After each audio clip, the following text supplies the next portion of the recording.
Hello, assalamu alaikum. Hapa leo ninaonyesha jinsi ninavyoandaa na ninavyoziedit video zangu mpaka kukamilika.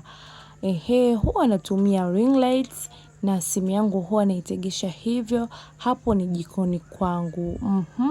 Kwa hiyo ni simu ambayo natumiaga kurecord pamoja na hiyo ring light kwa sababu ya kunipa mwanga, nionekane vizuri na picha itoke vizuri. Na hiyo hapo ni sehemu yangu ya jiko. Sina jiko kubwa lakini linanitosha kwa matumizi. Hiyo ni sehemu yangu ya jiko ambayo natumiaga kupika na kufanya content zangu. Nikishamaliza kurecord content huwa naenda kwenye kipengele cha kuedit. Hapo nipo na edit video zangu sasa. Huwa naingia InShot, then nachagua video ambazo nataka kuzi edit hapo kwa muda huo. Nilikuwa na edit video ya maandazi.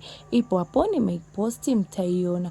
Kwa hiyo hapo huanza na huwa hiyo ni InShot. Kwa hiyo huwa naingia hapo na kuanza kuedit, nakata vipande ambavyo havitakiwi, naongeza sauti, napunguza sauti ambazo hazitakiwi, na zoom kwenye kuzoom, yani nafanya process zote hapo. Sijui unanielewa.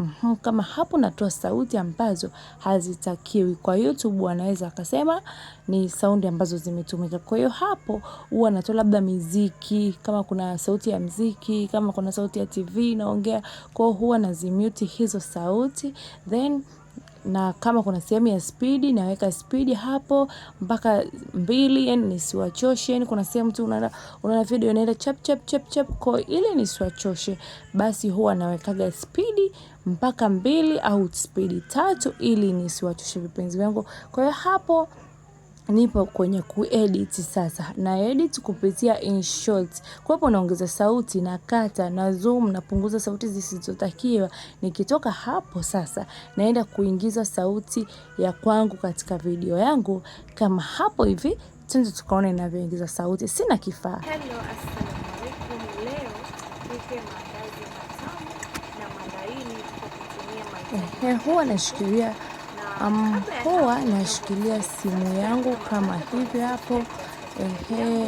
Yani sina kifaa cha kuingiza sauti, no, sina. Nashikilia simu yangu, naingia kwenye record, naanza kurecord, naanza kuingiza sauti yangu kama hapo nilivyoonyesha.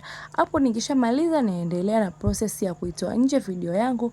Nikishaitoa naingia kwenye YouTube studio, ndo naenda kupandisha video yangu. Hiyo hapo ni account yangu, ni channel yangu yani. Naingia kwenye channel yangu, nachagua cover photo. Hapo nilikuwa nimeshatengeneza cover photo yangu ya maandazi. Kwa hiyo hapo naandika tena title, yani napika nini naelezea hapo kama ninavyoandikaga jinsi ya kupika maandazi, jinsi ya kupika kachori, hivyo yani. Kwa hiyo hapo naandika huko sasa ni YouTube studio. Nishamaliza kuiedit, jinsi ya kuiupload video yangu huwaga naingia hapo, yani YouTube studio. Inaitwa hivyo, sio YouTube ya kawaida. Then naweka hapo na kupa kipengele cha yani iende iwafikie watoto au sio watoto. Nachagua hapana, sio video ya watoto. Hapo naiweka schedule ipande kesho yake. Unaweza nikairuhusu muda huo lakini hiyo mimi niliweka schedule ipande kesho yake. Hiyo hapo schedule yani ni maana yake yani kwa mfano video nipo sasa hivi nishaipandiliza kuedit kila kitu. Nataka ipande kesho. Yani ikifika saa 5 kamili asubuhi labda iwe ishapanda.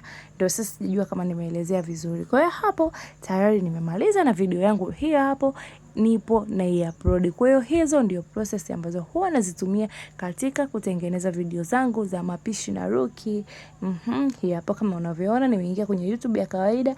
Hiyo ni channel yangu, naangalia hapo. Na hapo hiyo ni bio yangu, na hiyo hapo ni link yangu ya TikTok. Unaweza ukanifuatilia pia TikTok, na hiyo ukigusa tu hiyo link moja kwa moja inakupeleka mpaka kwenye TikTok yangu. Natumia TikTok ya Ruki Montana. Yani ukigusa tu hiyo link hapo pap, inakupeleka. Asanteni na wapenda.